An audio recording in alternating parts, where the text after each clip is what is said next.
గట్టిగా నేను అన్నంత గట్టిగా అంటారా? జై భీమ్. ఎక్కడ ఆవాజ్ అసలు జోసే లేదు లేదా? జై భీమ్. కొద్దిగా జోసినది ముచ్చటగా మూడోసారి జై భీమ్. అందరికీ నమస్కారం. ఆకుల శరత్ గారు, మన సర్పంచ్ బొంకూరు రవి యాదవ్, సింగరాజపల్లి సర్పంచ్ చంద్రం గారు, మాకు పూజ్యులు గౌరవనీయులు, మన ఊరికే పెద్ద దిక్కు, మా చిచ్చ అంటాం, చిన్నాన కదా చిచ్చ అంటా నేను, మా మైపాల్ చిచ్చ గారికి వేదిక మీద అక్కడి నుంచి పాస్టర్ రమేష్ గారు, అనిల్ గారు, పిట్టల రమేష్ గారు చెప్పిన ఆల్రెడీ, శేఖర్ గారు, సంజయరావు గారు, రవీందర్ గారు, వేల్పుల రాజు, కింద కూడా చాలా ఉన్నారు, సంఘాల సామరాజు, భరత్, ఇక చెప్పుకుంటే అందరికీ చెప్పాలి మన ఒక్కరికి. అందరికీ మొదటగా బిఆర్ అంబేద్కర్ గారి 135వ జయంతి సందర్భంగా మీ అందరికీ శుభాకాంక్షలు తెలియజేస్తున్నాను. అన్ని విషయాలు అందరూ చెప్పారు, వాళ్ళందరూ కూడా ఎప్పుడు పోదామని అని చూస్తారు చాలామంది. కాబట్టి నేను ఒక్కటే ముచ్చట్లే చెప్పిపోతా.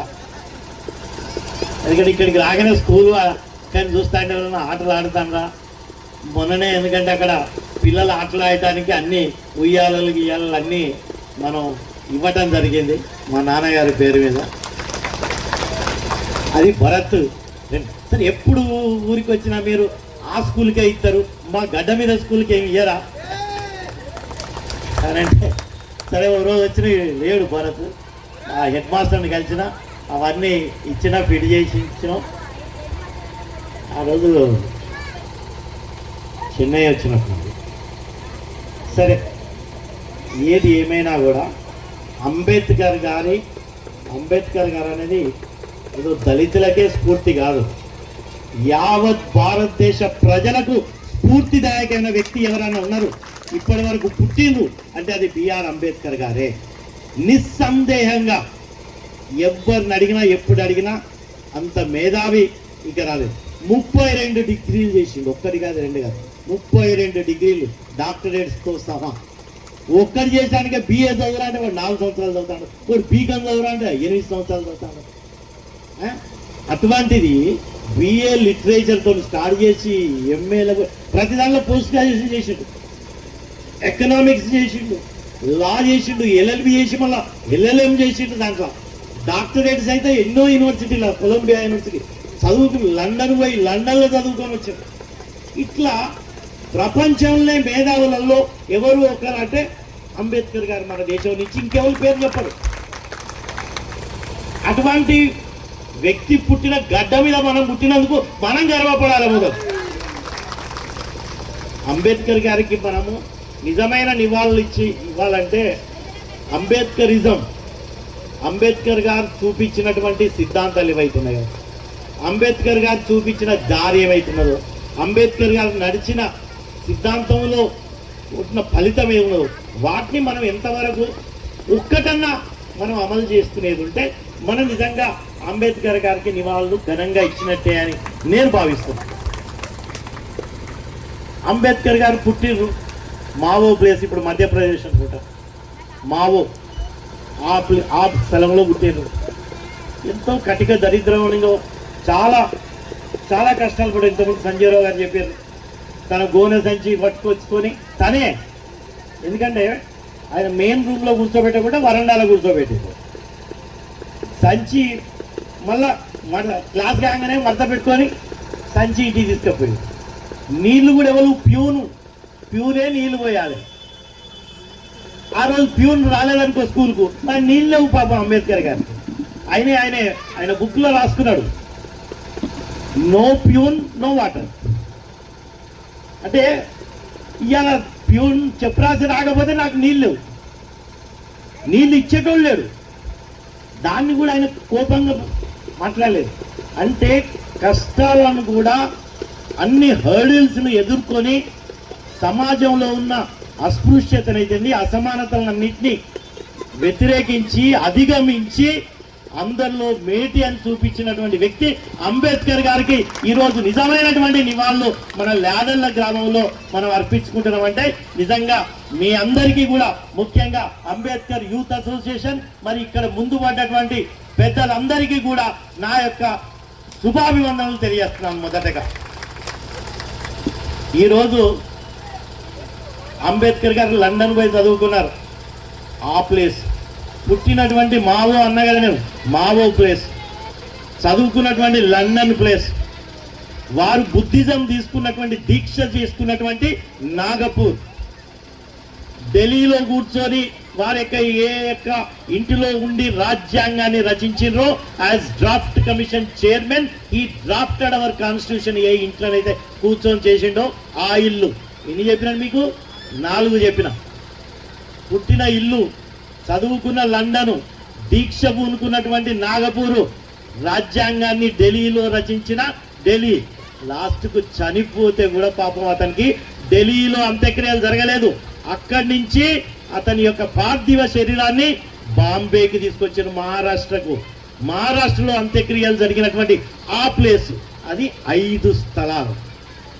5 స్థలాలను పంచతీర్థాలుగా ఈరోజు వెలిసినట్టు చేసినటువంటి ఘనత ప్రధానమంత్రి నరేంద్ర మోడీ గారు 5 స్థలాలను కేంద్ర ప్రభుత్వంతో వెచ్చించి లండన్లో కొనుక్కున్నట్టు. మామూలే లండన్లో ఆయన ఎప్పుడు చదువుకున్నాడు?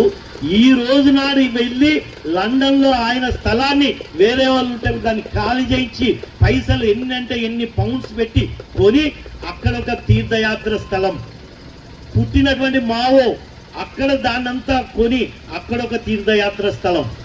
ఢిల్లీలో ఆ స్థలాన్ని కొని తీర్థయాత్ర స్థలం. నాగపూర్లో దీక్ష తీసుకున్న స్థలాన్ని కొని అక్కడ ఒక తీర్థయాత్ర స్థలం. అంత్యక్రియలు జరిగినటువంటి బాంబేలో అదొక తీర్థయాత్ర స్థలం. అంటే ఎన్ని అయినాయి? 5 అంటే ఏంటి హిందీలా? పంచతీర్థాలుగా మరి వెలిపుచ్చినటువంటి స్థలాలు మనకి ఎవరమైనా పోయినామా? మనం ఎవరు అసలు తెలుసా మనకు? ఎట్లున్నాయి తెలుసా అవి? పోతే మీరు, నేను 2టికి పోయినా, ఎట్లున్నాయి తెలుసా అవి? అంబేద్కర్ గారికి ఇష్టమైనది ఏంటిది? ఎవరైనా చెప్పాలి. అంబేద్కర్ ఇష్టమైన ఏంటి? పుస్తకాలు. ఆయనకు అతి ఇష్టమైనటువంటి. ఆయన ఇంట్లో చనిపోయిన తర్వాత పోతే 1000 పుస్తకాలు ఉన్నాయి తెలుసా? 1000 పుస్తకాలు చదివాడు. అంటే తర్వాత మన కేసీఆర్ గారే కావచ్చు చదివేది 2000 పుస్తకాలు. కానీ అంతకన్నా ఒక పుస్తకం అంబేద్కర్ గారు ఎక్కువనే చదివారు. 1000 పుస్తకాలు తెలుసా ఆయన ఇంట్లో ఉన్నాయి. వాటినన్నిటిని ఇప్పుడు ఈ పంచతీర్థాలలో మ్యూజియం ప్లేసెస్ గా ఆ యొక్క పుస్తకాలను అన్ని యొక్క మ్యూజియంలలో భద్రపరిచి ప్రజలకు చేరువయ్యి ప్రజలకు అందుబాటులో తీసుకొచ్చింది. ఇప్పుడు ఇది మనం తెలుసుకోవాలి, మనం పోవాలి, చూడాలి అంబేద్కర్ గారు ఏం చేశారు. అంబేద్కర్ గారి నుంచి చెప్పుకుంటే నేను 3 రోజులు చెప్తా.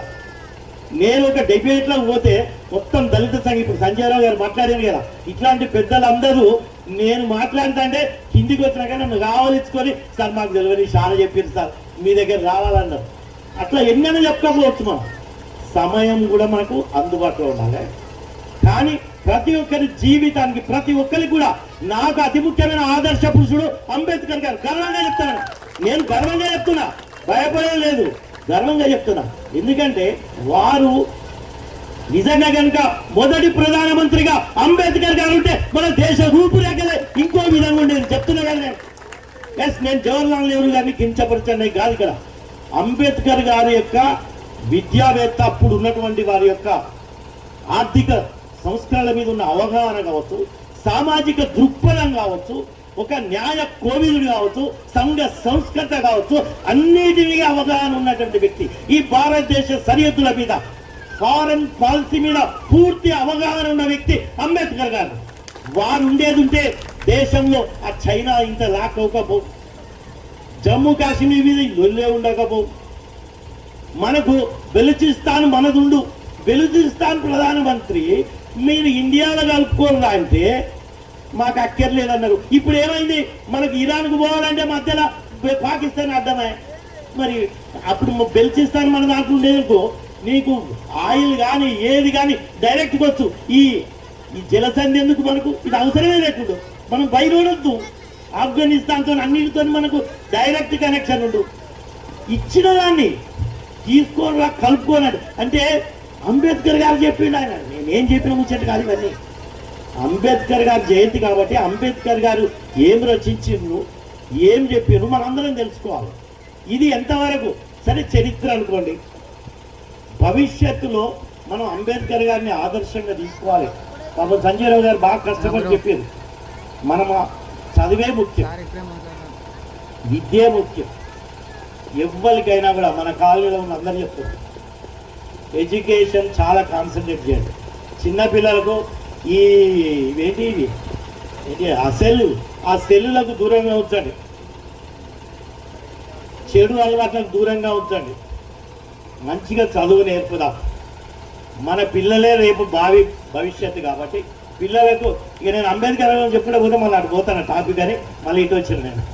లేకపోతే ఇక అటు పోతూనే ఉంటాం మనం. ఇక అంబేద్కర్ గారి గురించి అదొక కానీ అంటాం కదా, తరగని కానీ అంబేద్కర్ గారి చరిత్ర చదువుతూ ఉంటే అసలుకి ఎంత ఇంట్రెస్టింగ్ ఉంటుందంటే చాలా ఉంటుంది. ఎన్నో యొక్క సంఘటనలు, ఎన్నో కష్టాలు ఫేస్ చేసిండు, ఎన్నో యొక్క దేశాన్ని మొత్తం చదివిండు.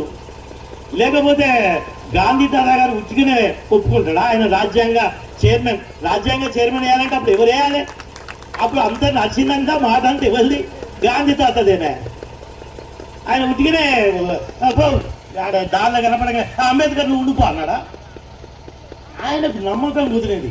అంబేద్కర్ గారు అయితేనే ఈ రాజ్యాంగ పరిషత్ డ్రాఫ్ట్ కమిటీ చైర్మన్ కు ఆయన అయితేనే దక్షత బాగుంటుంది. తన 7 ఆయన పడుతుండే, నెలకు కూడా యాక్సిడెంట్ అయ్యేది. కానీ అంబేద్కర్ గారు మొత్తం రాజ్యాంగం రచించే వరకు ఒక్కరోజు కూడా లీవ్ పెట్టే యాబ్సెంట్ కాలేదు ఆయన. అంబేద్కర్ గారు అంత నిష్ఠతోని అన్ని దేశాల రాజ్యాంగాలను చదివిండు. అన్ని అరే ఇటు క్యాపిటలిజం పోవాలన్నా, ఇటు లెఫ్టిజం పోవాలన్నా, సోషలిజం పోవాలన్నా, మన జాతీయత్వాన్ని దానిలో కలపాలన్నా, మన దేశ పరిస్థితులకు ఏ రాజ్యాంగం అయితే అనుగుణంగా ఉంటుంది ఇవన్నీ చూసి రంగరించి మనకు తయారు చేసింది రాజ్యాంగం. కాబట్టే మనం అందరం కూడా, లేకపోతే అంబానీకి బాగా లక్షల కోట్లు ఉన్నాయి కాబట్టి ఆయనకు 100 ఓట్లు, అరే నా ఇంట్లో చిప్ప ఎక్కుతాను కాబట్టి నాకు 1 ఓటు, అట్లనా? అంబానీకి 1 ఓటే, మనకు 1 ఓటే కల్పించిన ప్రదాత అంబేద్కర్ గారు. ఉన్నోనికి 10 ఓట్లు, లేనోనికి 1 ఓటు ఇయ్యలే. ఉన్నోనికైనా లేనోనికైనా 1 ఓటే అని రాసింది ఎవరు? అంబేద్కర్. కాబట్టే ఈ రోజు నీ ఇంటి చుట్టూ తిరుగుతారు ఓట్ల కోసం ప్రజాప్రతినిధులు. లేకపోతే నేను ఎవరు పట్టించుకుందరు? కాబట్టే అంబేద్కర్ గారిని ఈ ఒక్కరోజు తలుచుకున్నాడు కాదు, ప్రతిరోజు కూడా మన జీవన విధానంలో, మన శైలిలో మార్పులు ఉండాలి. సరే.